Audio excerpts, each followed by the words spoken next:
I know what you might be thinking when clicking on this video and or just viewing the title. Ugh, Nintendo's gonna release so many great looking games this year and this guy is just looking for stuff to be negative about? What a loser. And to be clear, I agree with the fact that I'm a loser, but that's for entirely unrelated reasons. Besides that, I know not everyone will see this video as me being a hater who's unhappy with everything, but I figure I should be clear up front that I'm simply expressing my personal opinions as someone who's worried about the quality of a few of Nintendo's upcoming games this year. If I don't say it at the very beginning of the video, I can guarantee there will be a handful of people yelling at me in the comments because they didn't bother to watch more than 3 minutes of it. If you disagree with anything I say in this video, then that's fine and I can respect that so long as we can both agree to be civil about it. That being said, I figure I should explain what I'm getting at with the title of the video. Throughout the Nintendo Switch's lifespan, there have been a handful of games that I would have otherwise thought were fine around release if not for a very notable issue they all shared: content. Games like the Mario Sports titles, ARMS, Animal Crossing New Horizons, and even though some may disagree with me on this, Super Mario Maker 2 all had issues with a lack of content on release. Super Mario Maker 2 suffered less from this, but I think if anything it lacked new content rather than content in general, which is kind of bad for a sequel. And to be clear, I mean that specifically as a sequel to Super Mario Maker. Admittedly a more mild case, but I still count it regardless. Today I want to take a quick look at each of these titles, as well as covering a few other examples I've seen people bring up. I'll talk a little bit more about why later in the video. Before I can talk about any of the notable examples though, I want to bring up some of the games that people commonly point at whenever discussing the topic of Nintendo's finish it later approach. I've seen far too many people claim Kirby Star Allies was a victim of this, and I honestly believe they were only saying this because they didn't like the game and wanted another reason to dogpile on it some more. I remember people saying this quite a bit about the game back when the character updates were announced, and like, no? Sure, it is a fairly short game, but there's more to do after you beat it if you just, like, position your eyes a little to the right, ignoring heroes from another dimension of course, that was added in a later update. I don't even feel like Star Allies is that much shorter than other Kirby games, but maybe that's just me. Another one would be Splatoon 2. I didn't see as many people claim it lacked content near release, but I think it didn't bother me too much because there were some new stages and I think 1 or 2 new modes, though I only remember playing that one mode where you're collecting clamshells like once or twice. I personally enjoy the turf wars more. I think for a multiplayer shooter game like Splatoon 2, it's a little less of an issue so long as there's at least a few new stages and weapons, which I felt it did at the time. Now let's take a look at some of the games that actually suffered from this issue, first off being ARMS. Man, what a depressing game to start off with. I mean, honestly, it's like they wanted the game to fail, they just didn't give you much reason to come back to it, and it's really a shame because the gameplay is genuinely fun, if a little frustrating at times. It's just that you see most of what there is after playing the Grand Prix mode once or twice, and for a game that's $60, that was kind of a death wish for what little active player base there was at the time. Although to be fair, maybe more people continued to play it than I remember, because it was still fairly early in the Switch's lifespan, and Switch Online was free at the time, so I'm not sure. After the updates, there were 5 new characters added, I believe another stage, and the badges which act as achievements. Even with all of that added though, I feel barely any draw to revisit this game other than for the sake of capturing some footage for this video. There's a lot of mixing and matching, creative strategies and stuff you can do with the different arms you can earn for the prize minigame, and I think that's an incredibly fun and unique idea to base your fighting game off of. It's just that this game wanted to be a party game, something you play with your friends or family, and that's fine, but there's just not enough here. And it sucks because a lot of people compare it to Splatoon in that it's Nintendo's Nintendoization of the fighting game genre, and you can see that everywhere in the game with all of the characters and levels, and there's even some lore tucked away for the world if you're interested in that kind of thing. There was a surprising amount of thought put into the world, and apparently there was supposed to be some kind of like a manga or something that was going to come out to explain even more of the world, but it was unfortunately cancelled as far as I'm aware, so that's kinda sucks. The game did sell fairly well despite this, so I think it's always possible Nintendo could surprise us with an ARMS 2, but unlike Splatoon 2, I don't think there'd be a whole lot of hype behind another ARMS game, there'd just be more people saying they don't remember the first game. Next up is Animal Crossing New Horizons, which is a game that I could honestly care a whole lot less about. Right off the bat, I felt like something was wrong about the game because it was missing a lot of things I came to love about New Leaf, like the Timmy and Tommy Emporium, the cafe, cafe, the police station. Although I never did get that stupid building in my town because none of my villagers ever asked for it, the ungrateful pieces of... I'm getting off track. New Leaf was my first Animal Crossing game, so it was really special for me and I spent a lot of time on it and my town. New Horizons, on the other hand, focuses more on the decoration aspect by giving you a lot more tools and things to mess around with, like the ability to place furniture around your island, and that is a very, very cool addition. At the same time though, it felt like it was lacking the heart of its predecessor. The villagers were toned down, and a lot of the events that could occur through talking to them or them just walking up to you were completely absent in New Horizons.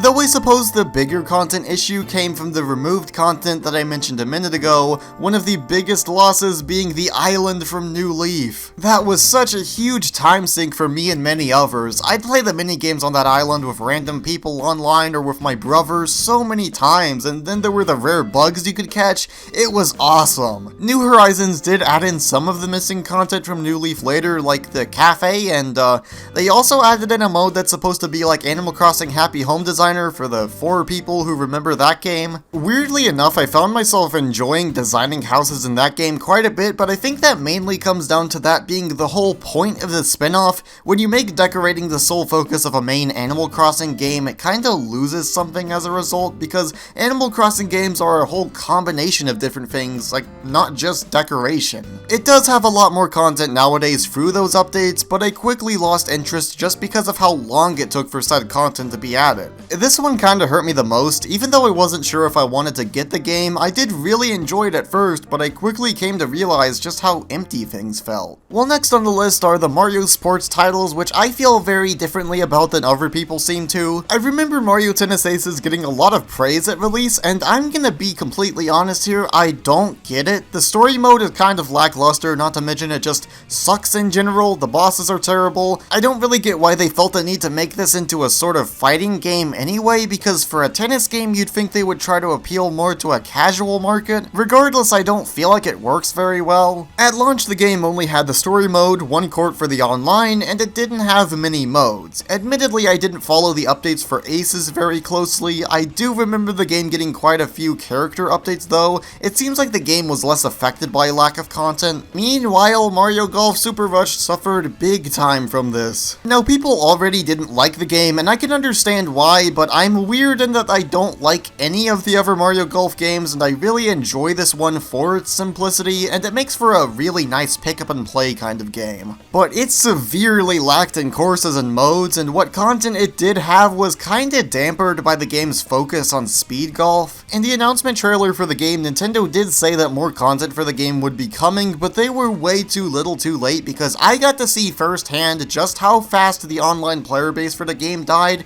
and it is honestly depressing. The game went from thriving to just a week or two later you'd see maybe 1 to 3 matches, and a month later, nothing. Like, at all. This is by far the most frustrating thing about Nintendo's insistence on not properly supporting their games. The thing that gets me is they seem to think that people will honestly believe they are properly supporting their games when they actually just released it like 50 or 75% done, and instead of delaying the game, chose to release it in a clearly unfinished state in terms of content. The big content updates did kind of help for a few days, but by then people had already given up on the game, and anyone who was still playing it online was only doing so for the half-baked ranked mode. I still played the game a ton despite this, and I have like 60 hours in the game, but even I can admit that the final update was where they had actually finished the game content-wise. Now, another example of this could be Nintendo Switch Online, like in general, because they are so stubborn when it comes to putting more games on Switch Online. And by that I mean good games, not just Jelly Boy. I know all of you Jelly Boy fans out there are really loving the game, but I personally just want some more first-party stuff. It's been several months since N64 Online launched, and we only recently got Majora's Mask, still waiting on Kirby and Mario Golf though. I'm not entirely sure if this should really count as a victim of the finish it later approach.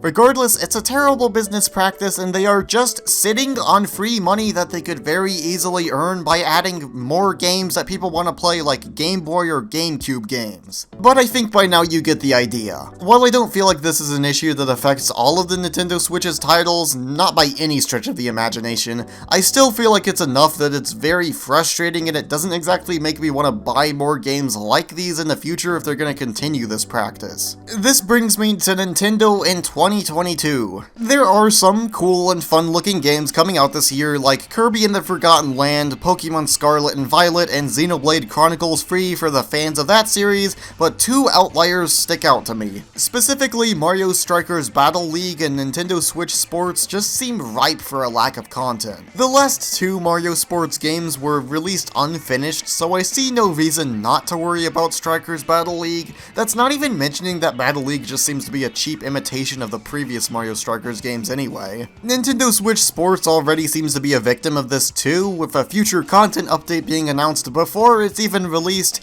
and there being hints towards more updates like a baseball game. Hooray! It boggles my mind because had they just taken the sports from Wii Sports Resort, maybe added some little mini games and an extra sport or two, the game would be golden, but I just don't see this having a lasting appeal. I mean, I could always be wrong, but I personally couldn't be more disappointed with the game because it just looks like a step backwards from even the original Wii Sports, since there are three very similar sports taking up slots in Nintendo Switch Sports. I haven't seen anyone else point this out either, so maybe I'm in the minority for being disappointed, I'm not sure. It is marketed towards a casual audience, and I'm sure they probably don't care about it as much as I do, but I worry about Nintendo's future games because of this. I just feel like I've been noticing Nintendo use the finish it later approach more for their games, and if it gets any worse, then there will be a lot more disappointing launch weeks for new Switch games, and I don't want to see that happen because games that could have been good at launch like ARMS, Mario Golf Super Rush, and Animal Crossing New Horizons were ruined for many people due to their lack of content. Maybe I'm worrying about this for nothing and Nintendo Switch Sports and Mario Strikers Battle League will be fine. We'll just have to wait and see, but the way things are going, I won't be holding my breath for either game. Either way, let me know what you think about this in the comments if you agree or disagree. I've been Wyrlwind, thank you so much for watching, consider leaving a like and subscribing if you enjoyed the video, and I'll see you all in the next one. Later!